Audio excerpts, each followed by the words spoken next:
Hello दोस्तों, स्वागत करते हैं आप सभी का आपके अपने यूट्यूब चैनल जैकपुर पे। आज के इस वीडियो में हम लोग क्लास 10th का हिंदी बी का सब्जेक्टिव मॉडल सेट 1 करने वाले हैं। और ये जो मॉडल सेट है वो काफ़ी इंपॉर्टेंट है। सिलेक्टेड सवाल लिया गया है, अच्छे लेवल का सवाल है और परीक्षा में पूछे जाने योग्य है।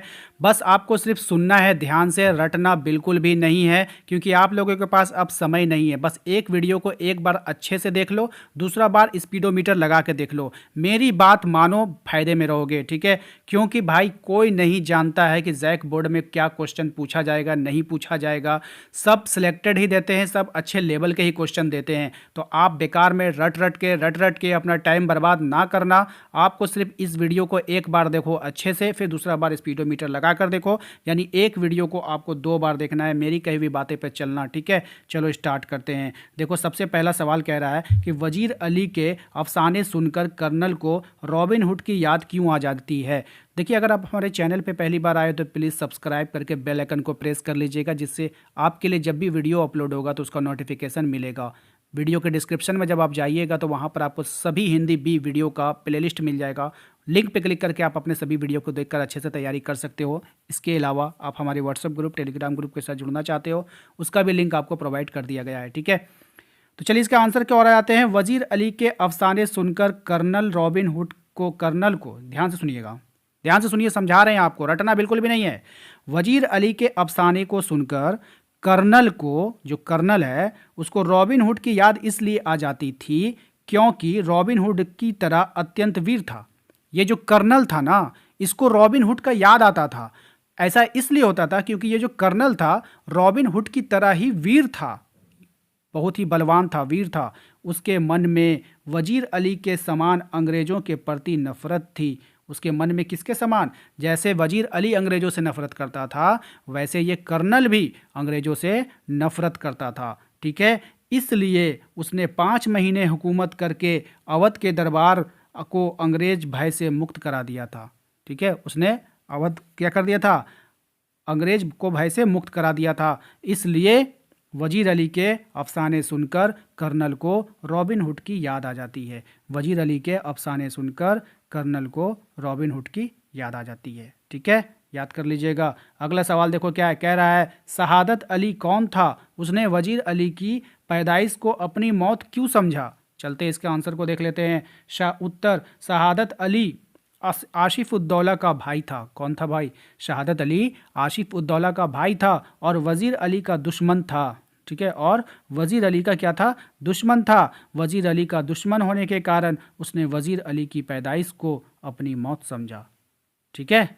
नेक्स्ट, वजीर अली ने कंपनी के वकील का कत्ल क्यों कर दिया।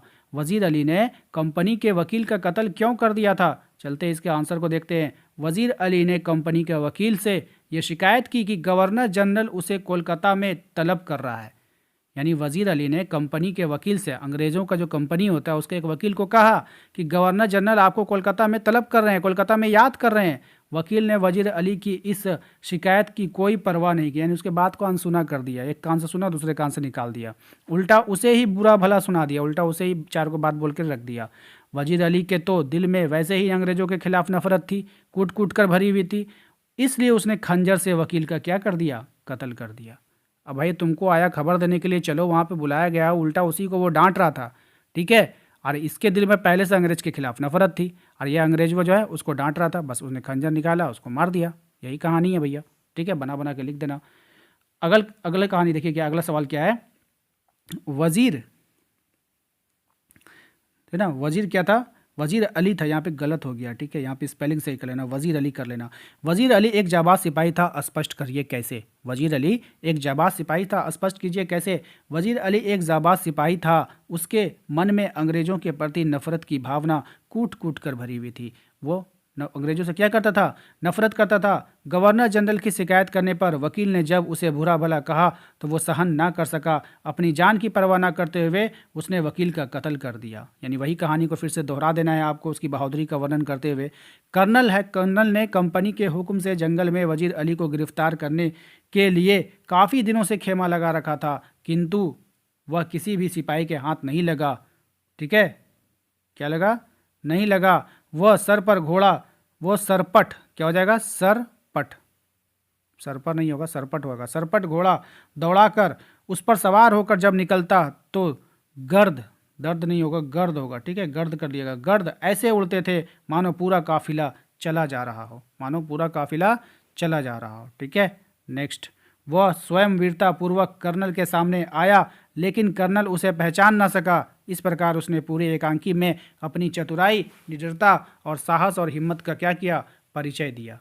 यानी जब आपसे पूछेगा कि इसके बारे में, वजीर अली के बारे में, तो आपको यही बताना है कि टोटल आपको पूरा बता देना है कि वो किस तरह बहादुर था, किस तरह उसने एक वकील का कत्ल किया। उसके बाद चलिए अगला सवाल देखिए, क्वेश्चन नंबर 5 पे हम लोग आ जाते हैं। क्वेश्चन नंबर 5 में आपसे कह रहा है कि गांधी जी के नेतृत्व में अद्भुत क्षमता थी, उदाहरण सहित इस बात को स्पष्ट करना है। यानी गांधी जी का जो नेतृत्व था उसके अंदर बहुत अधिक क्षमता थी, ठीक है, उसका जो मतलब कि लीडरशिप था वो बहुत अच्छा था, आपको बताना है किस प्रकार। देखिए आंसर क्या हो जाएगा, आपको लिखना है कि गांधी जी के नेतृत्व में अद्भुत क्षमता थी, क्योंकि वह कभी भी आदर्शों को व्यवहारिकता के अवसर पर उतरने नहीं देते थे, बल्कि व्यवहारिकता को आदर्श के स्तर पर चढ़ाते रहते थे।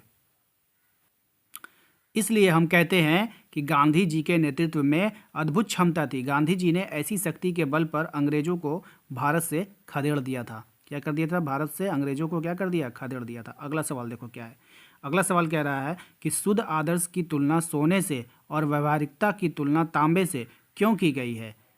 चलिए इसके जवाब को देखते हैं। शुद्ध आदर्श व्यवहारिक रूप से लचीले हो जाते हैं, क्योंकि आदर्श को व्यवहार में लाते समय सूझबूझ का प्रयोग किया जाता है, ठीक है।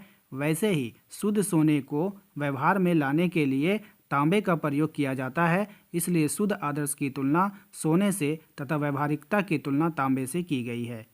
नेक्स्ट सवाल पे आते हैं, बढ़ती हुई आबादी का पर्यावरण पर क्या प्रभाव पड़ा है।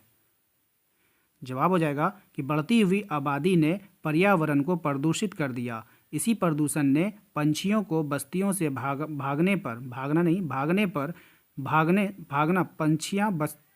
पंछियों को बस्तियों से भागने पर विवश कर दिया, ठीक है। नेक्स्ट हो जाएगा, यहाँ पे लिखना है आपको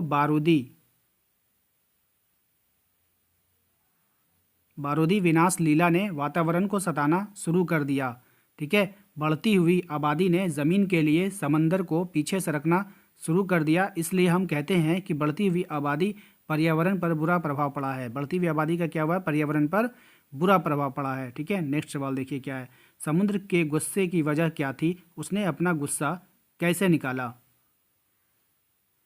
कई सालों से बड़े बड़े बिल्डर समंदर के पीछे धकेल कर उसकी ज़मीन हथिया रहे थे, जिसके कारण समंदर लगातार सिमटते जा रहा था। सिमटते हो गए यहाँ पे, ठीक है। उसने अपनी फैली हुई टांगें सीमित और थोड़ी सिमट कर बैठ गया, थोड़ी सीमित करी और थोड़ा सिमट कर बैठ गया। फिर जगह कम पड़ी, फिर नहीं होगा, फिर जगह कम पड़ी तो उकड़ू बैठ गए। यहाँ पे उकड़ू कर लीजिएगा, उकड़ू, ऐसे उकड़ू, ठीक है, उकड़ू बैठ गया। फिर खड़ा हो गया, और जब खड़े रहने की भी जगह कम पड़ी तो गुस्सा आ गया। किसको, समुंदर को।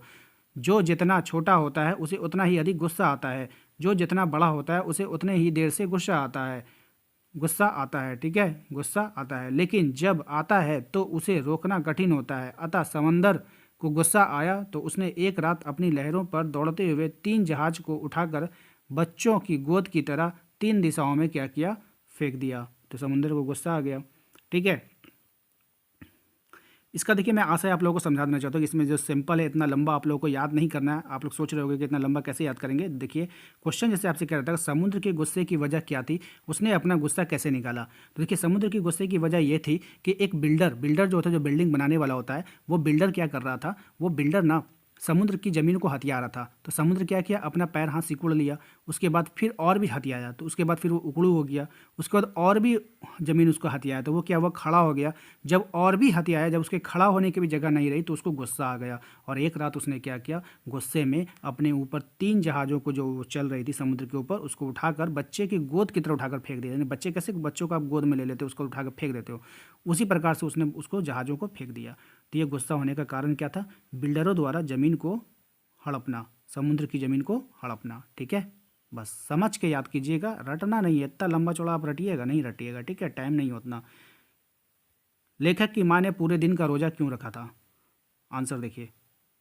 लेखक की माँ के हाथ से कबूतर के घोंसले में से बिल्ली से अंडा बचाते हुए गिरकर टूट गया। यानी लेखक की माँ कबूतर के घोंसले में जो अंडा था कबूतर का, उसको बिल्ली से बचाना चाह रही थी और उसको बिल्ली से बचाते हुए उसका अंडा टूट गया। कबूतर की आंखों में दुख देखकर माँ को अपने गुनाह का एहसास हुआ। इस गुनाह को खुदा से माफ़ कराने के लिए उसने पूरे दिन रोज़ा रखा और पूरे दिन नमाज़ पढ़कर खुदा से इस गलती को माफ़ करने की दुआ मांगती रही। मैं नहीं होगा, ठीक है, यहाँ पे काट देना। नेक्स्ट देखिए क्या है, क्वेश्चन नंबर 10। किसी कील व्हील से उंगली छिल गई होगी, ऐसा ओचू मेलाओ ने क्यों कहा?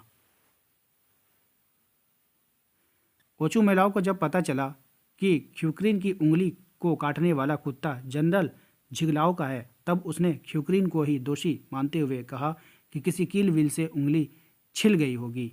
ठीक है, उंगली छिल गई होगी।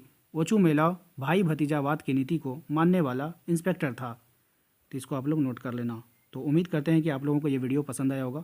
वीडियो पसंद आए तो प्लीज़ वीडियो को लाइक कर दीजिए। चैनल पे यदि पहली बार आए तो सब्सक्राइब कर लीजिए ताकि आने वाली हर एक वीडियो का नोटिफिकेशन आपके मोबाइल पर जाता रहे। प्लेलिस्ट का लिंक आपको डिस्क्रिप्शन में दे दिया गया है, जहाँ से आप अपने सभी वीडियो को जाकर वहाँ से देख सकते हो। तो जरूर जाइए, वहाँ पे लिंक पे क्लिक कीजिए और हिंदी बी के सभी वीडियो को देख लीजिए। Thank you.